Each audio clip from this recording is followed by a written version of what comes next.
So, good morning, beta. Welcome to online classes initiated by Worthy Director School Education Jammu. तो हम बेटा कर रहे हैं आपका क्लास 11th का मैथ्स चैप्टर नंबर 1 जिसका नाम है set.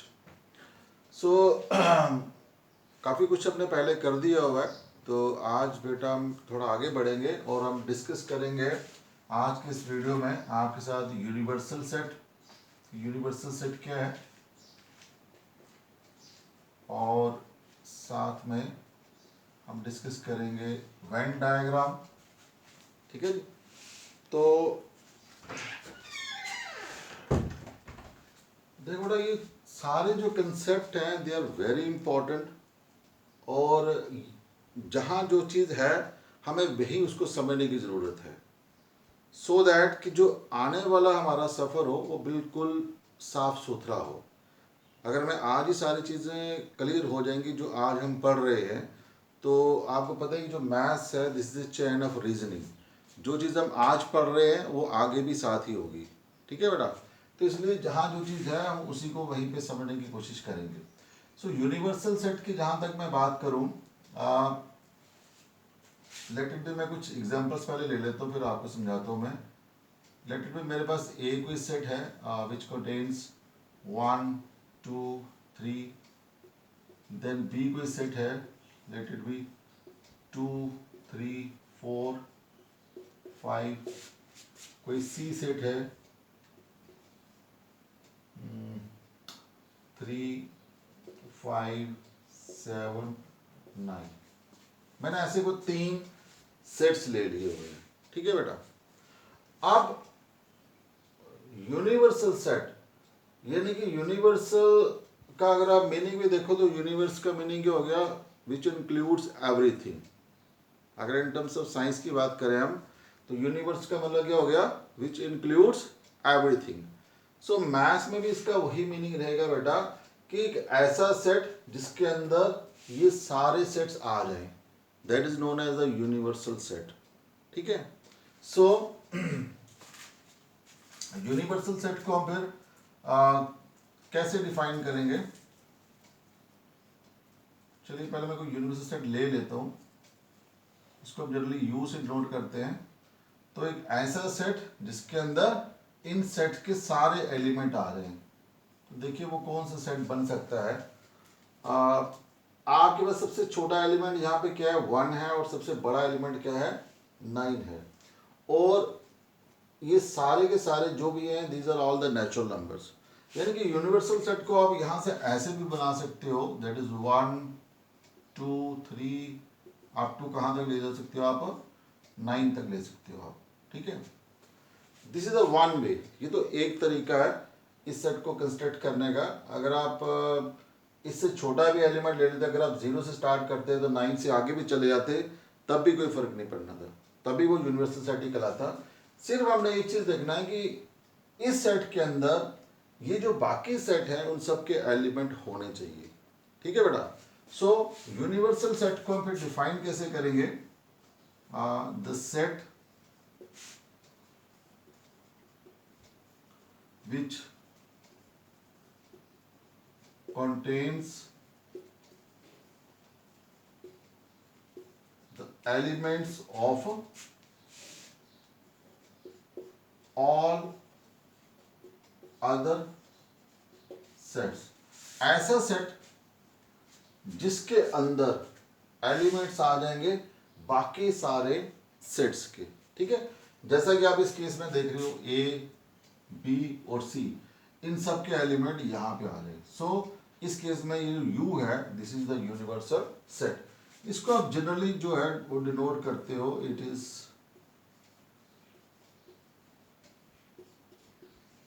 Generally denoted by this capital you. Capital you से भी कर लें. कुछ बुक्स में एक्स भी लिखा होता है. ठीक है बेटा. तो चलिए हम यहां लेके चलेंगे कि कैपिटल यू से हम इसको डिनोट करते हैं. आप एक चीज और भी यहां पे देख सकते हो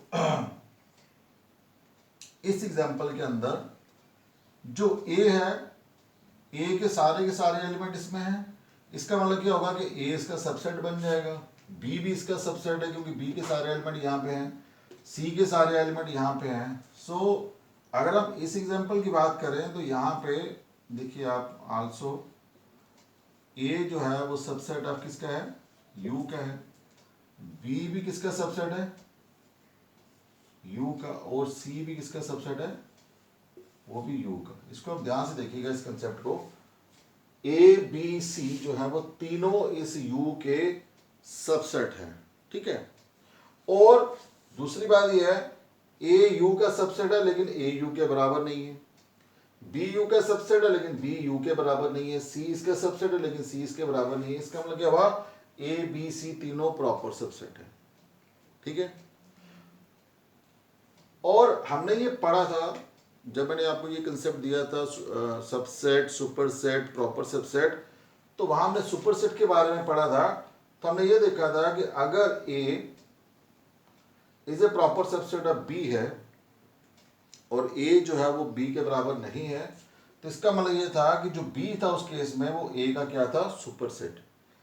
इस केस में जो यू है वो ए का सुपरसेट होगा, फिर यहाँ बी का सुपरसेट भी होगा और सी का सुपरसेट भी होगा, ठीक है बेटा। इसका मतलब ये हुआ कि यूनिवर्सल जो है, यूनिवर्सल सेट जो है वो सुपरसेट है बाकी सारे सेट्स का, ठीक है जी। सो we can say that universal set is the superset of all the sets under discussion, जिनके बारे में आप बात कर रहे हो, ठीक है। अभी मैं इस एग्जांपल की बात कर रहा हूं, तो इस केस में ए बी सी का ये यू जो है वो सुपरसेट होगा। तो यूनिवर्सल सेट को आप चाहे आप ये डेफिनेशन लिख दीजिए कि ऐसा set, the set which contains the elements of all other sets, वो भी एक यूनिवर्सल सेट होगा। या आप यूनिवर्सल सेट को ऐसे भी डिफाइन कर सकते हो, it is the super set of all the sets under discussion, ठीक है बेटा। अब चलिए हम इसको यूनिवर्सल सेट को और बाकी सारे जो सेट्स हैं इसको मैं थोड़ा रिलेट करता हूं वेन डायग्राम के साथ। जैसे हमने पहले पढ़ा था बेटा कि जो सेट है, सेट को हम रिप्रेजेंट करने के हमने दो तरीके पढ़े थे, एक था रोस्टर मेथड और एक था सेट बिल्डर मेथड। अब हमारे पास एक जॉन, वेन जॉन करके मैथमेटिशियन हुए हैं, वेन जॉन, और इन्होंने एक कंसेप्ट दिया था जिसका नाम था वेन डायग्राम्स, वेन डायग्राम्स, ठीक है। सो वेन डायग्राम्स क्या है, this is the pictorial representation of sets, कि आप सेट को किसी पिक्चर की फॉर्म में कैसे रिप्रेजेंट कर सकते हो। उस केस में हम इसका इस्तेमाल करते हैं वेन डायग्राम। जैसे हम रोस्टर फॉर्म में अगर लिखना हो तो हम सेट, कोई भी हमारे पास सेट होता था और अगर हमें उसको रोस्टर फॉर्म में लिखना तो हम क्या करते थे, हम उन एलिमेंट्स को लिस्ट कर देते थे कर्ली ब्रैकेट के अंदर और हर एक एलिमेंट को सेपरेट करते थे with the help of the commas. Set builder form में हम क्या करते थे, किसी एक एलिमेंट से पूरे का पूरे सेट को हम डिफाइन करते थे। लेकिन यहाँ पे वेन डायग्राम के अंदर क्या है कि सेट को हम रिप्रेजेंट करते हैं with the help of the pictures, ठीक है। और वेन डायग्राम के अंदर यहाँ पे हम क्या करते हैं, जो हमारा यूनिवर्सल सेट है जो अभी हमने डिस्कस किया, तो यूनिवर्सल सेट को हम रिप्रेजेंट करते हैं रेक्टेंगल से, और ऑल अदर सेट्स, जो भी इसके सबसेट्स होंगे, ऑल अदर सेट्स, उसको हम रिप्रेजेंट करते हैं सर्कल के साथ। या कोई भी ओवल डायग्राम, सर्कल, जनरली यहाँ मैं इस बुक में जो मैं डिस्कस कर रहा हूँ वो सर्कल ले रहा हूँ। आप सर्कल के अलावा भी कुछ ले सकते हो, आप ट्राइंगल ले सकते हो, या कोई ओवल शेप की कोई फिगर ले सकते हो, ठीक है। सो सर्कल थोड़ा सा कंफर्टेबल रहता है बनाने में भी, इसलिए मैं सर्कल यहाँ पे ले रहा हूँ। तो इसकी पिक्चर कैसी होती है थोड़ा सा मैं बता देता हूँ आपको। सो ये आपके पास आ गया रेक्टेंगल, और इस रेक्टेंगल की यहाँ पे आप लिख दोगे यूनिवर्सल सेट, क्योंकि यूनिवर्सल सेट जो है वो क्या रिप्रेजेंट कर रहा है, पूरे रेक्टेंगल को। ठीक है बेटा, और जो भी सेट होगा, अगर कोई ए सेट है तो लेट इट बी ए के अंदर आ जाएगा। ठीक है जी, तो इस तरीके से ये आ गया सर्कल आपका। जो इसके सबसेट होगा उसको आप रिप्रेजेंट कर सकते हो, और यूनिवर्सल सेट को आप रिप्रेजेंट कर सकते हो with the help of the rectangle. ठीक है, सो चलिए आगे बढ़ते हैं हम थोड़ा। अब वेन डायग्राम भी आपको थोड़ा सा पता चल गया, इसका बहुत बड़ा रोल है आगे, बहुत हेल्प करता है हमारे ये क्वेश्चन को सॉल्व करने में, प्रोवाइडेड कि इसका कंसेप्ट आपको बिल्कुल क्लियर होना चाहिए। ठीक है, सो हम यहाँ पे स्टडी करते हैं कुछ ऑपरेशंस हैं, ऑपरेशंस ऑन सेट्स। अगर आपके पास दो या दो से ज्यादा सेट हैं बेटा, आप उसको कैसे कंबाइन कर सकते हो। ठीक है, तो उसके लिए हमारे पास क्या है, we have union of sets,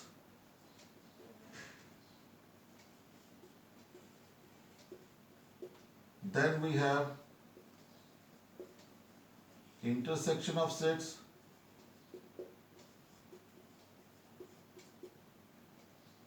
then we have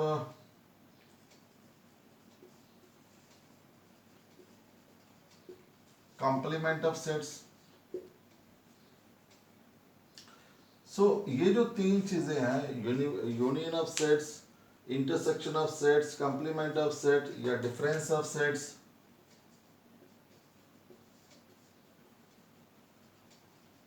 difference of sets, इसको अब हम डिस्कस करते हैं यहाँ।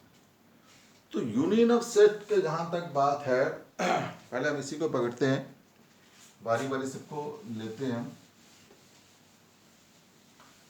यूनियन ऑफ सेट, तो यूनियन का मतलब क्या हो गया बेटा, कंबाइन करना। ठीक है, इकट्ठा करना।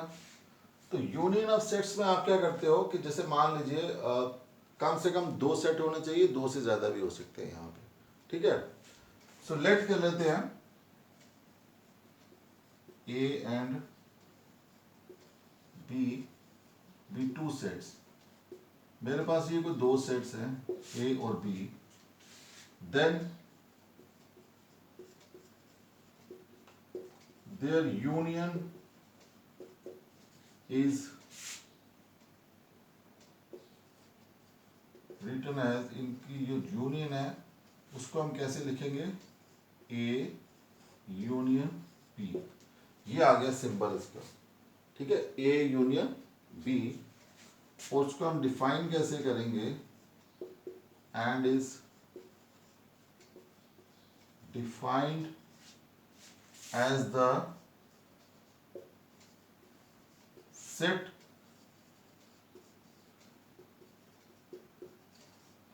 containing all the elements of A and B। ठीक है बेटा, ए और बी आपके पास कोई दो सेट है, उनकी यूनियन को आप कैसे लिखते हो, ए यूनियन बी। और डेफिनेशन क्या कहती है कि ए यूनियन बी में कौन आएगा, ए यूनियन बी में ए और बी के सारे एलिमेंट आएंगे। आप इसको ऐसे भी लिख सकते हो, A union B x such that x belongs to A और एक्स बिलोंग्स टू बी। चलिए कोई एग्जांपल ले लेता हूं पहले मैं। फॉर एग्जांपल मान लीजिए ए मेरे पास क्या है 1 2 3, और बी मेरे पास क्या है 2 3 4 5। Then what is A union B. अब बेटा इसको आप यहीं पे समझ लीजिए, क्योंकि आपके एक्सरसाइज में भी इसी तरह के क्वेश्चन वहाँ पे दिए हुए हैं, ठीक है। तो अगर आपको यही सारी चीज़ क्लियर हो गई तो एक्सरसाइज आप खुद भी कर सकते हो। तो इसलिए इसको यहीं पे समझ लीजिए, ए यूनियन बी। अब देखिए ए यूनियन बी क्या कहता है, all the elements of A and B, A और बी के सारे एलिमेंट इसमें डाल दीजिए। लेकिन आपको पता है कि सेट की एक प्रॉपर्टी है, क्या प्रॉपर्टी है कि वो repetition of element is not allowed, ठीक है। आपने एलिमेंट को रिपीट नहीं करना है। सो ए के अगर मैं एलिमेंट लिखता हूं 1 2 3, ए के सारे एलिमेंट आ गए इसके अंदर, बी के भी सारे ले लीजिए, लेकिन 2 3 दोनों में कॉमन है, इसलिए हम 2 3 को रिपीट नहीं करेंगे, तो आगे क्या ले लेंगे 4 और 5। So this is my A union B. Clear बेटा? चलिए मैं और एग्जांपल लेता हूँ, क्योंकि एक्सरसाइज फिर आप खुद करना, इसलिए मैं यहीं पे चीज़ें आपको थोड़ी क्लियर करवा देता हूँ।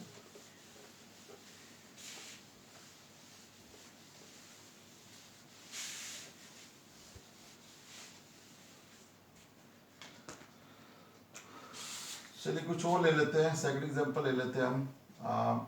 Late A is equal to x such that x is a natural number. X मेरे पास एक नेचुरल नंबर है, ठीक है बेटा।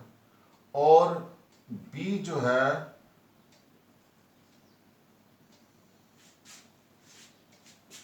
एक्स, आप ऐसा कीजिए, एक्स इवन नेचुरल नंबर ले लीजिए, इवन नेचुरल नंबर ले लीजिए, और X such that x is an odd natural number है।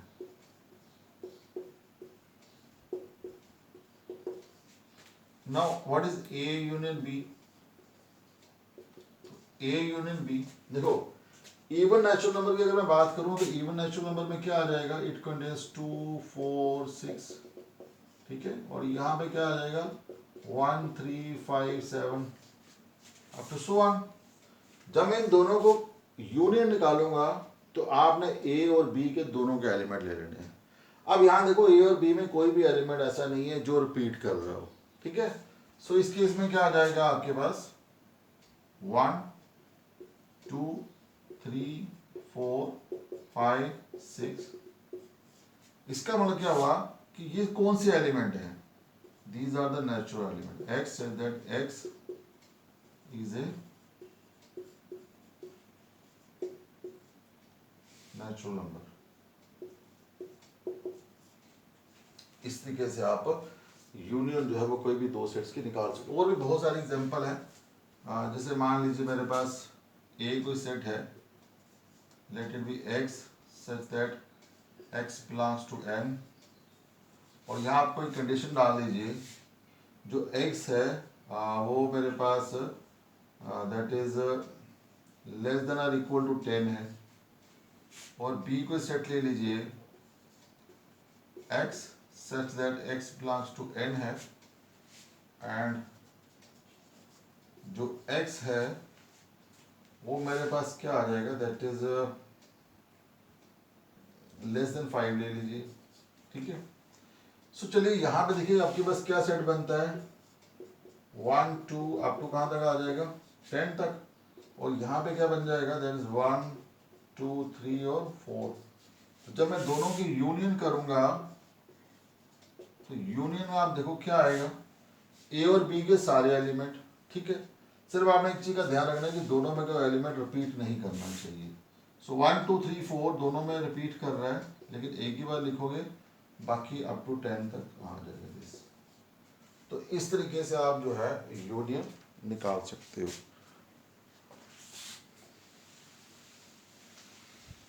इसको एक बार वेन डायग्राम में भी देख लेते हैं। चलिए वेन डायग्राम में देखने से पहले मैं आपको 3 सेट्स अगर हों तो तब आपने कैसे यूनियन निकालनी है वो भी आप देख लीजिए एक बार जरा। एक और एग्जांपल ले लेते हैं। So let A is equal to आपके पास है 1 2, बी आपके पास आ गया 3 4, सी आ गया आपके पास लेट इट बी 4 5 6, और हमें ये कहा गया कि आप निकालो A union B union C, ये चीज निकालनी है आपने, ठीक है बेटा। सो मतलब क्या हो जाएगा, मतलब वही रहेगा कि आपने ए यूनियन बी यूनियन, अब 3 सेट के एलिमेंट सारे के सारे इकट्ठे करके लिख दो। इसमें ए में क्या आ रहा है 1 2, बी में क्या आ रहा है 3 4, सी में क्या आ रहा है 4 4 रिपीट कर रहा है, 4 छोड़ दीजिए 5 और 6 ले।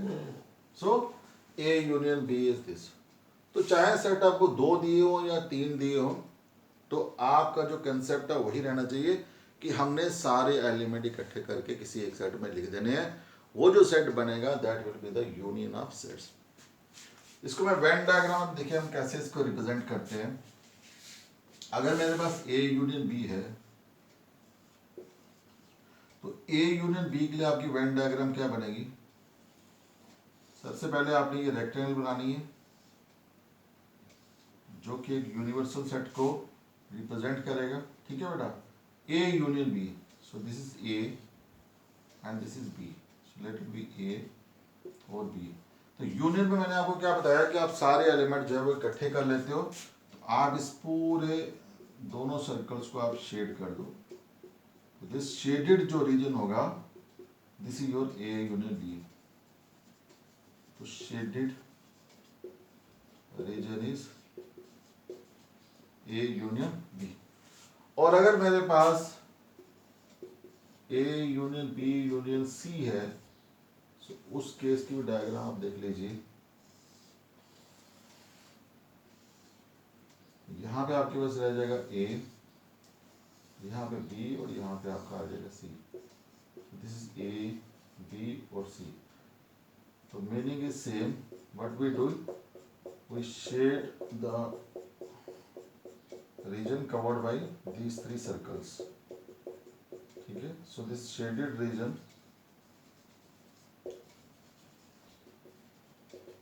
so A union B union C. So this is how to represent union in Venn diagram. ठीक है बेटा। so इसी के साथ यहाँ पे यूनियन की कुछ प्रॉपर्टीज भी हैं, उसको भी आप थोड़ा देख लीजिए, फिर मैं नेक्स्ट आपका पकड़ूंगा इंटरसेक्शन। चलिए कुछ इसकी प्रॉपर्टीज हैं या कुछ लॉज हैं इसके। नंबर 1, जो यूनियन है वो कॉम्यूटेटिव है। तो कॉम्यूटेटिव जो है, ये जो प्रॉपर्टी है बहुत आप छोटी क्लासों से स्टार्ट हो जाती है, क्लास 6 से स्टार्ट हो जाता है। कॉम्यूटेटिव का मतलब क्या होता है, अगर a plus b is equal to b plus a into b is equal to b into a, this is the commutative rule in case of numbers. ठीक है, सेट के केस में क्या रहेगा, अब यूनियन की बात कर रहे हैं तो a union b is equal to रहेगा b union A union B का आंसर और बी यूनियन ए का आंसर दोनों का सेम आएगा। ठीक है बेटा। ऐसे ही यहां पे इसकी दूसरी प्रॉपर्टी है एसोसिएटिविटी।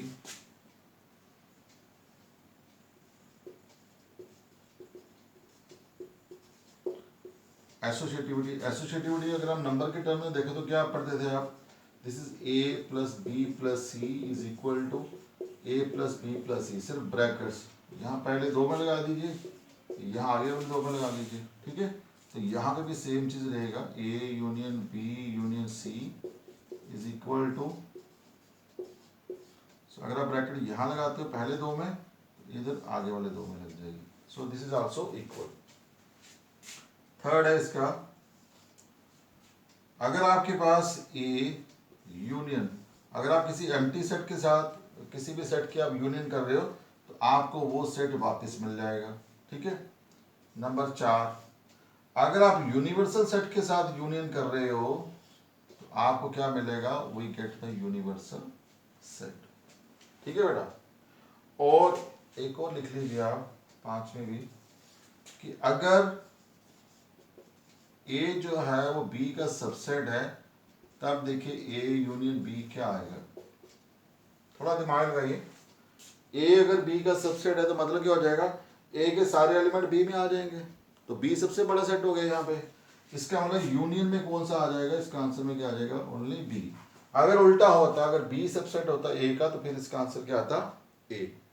ठीक है. So these are the some properties related to your union of set. ठीक है. अब नेक्स्ट लेक्चर में हम डिस्कस करेंगे बेटा इंटरसेक्शन ऑफ सेट्स और कंप्लीमेंट ऑफ सेट्स.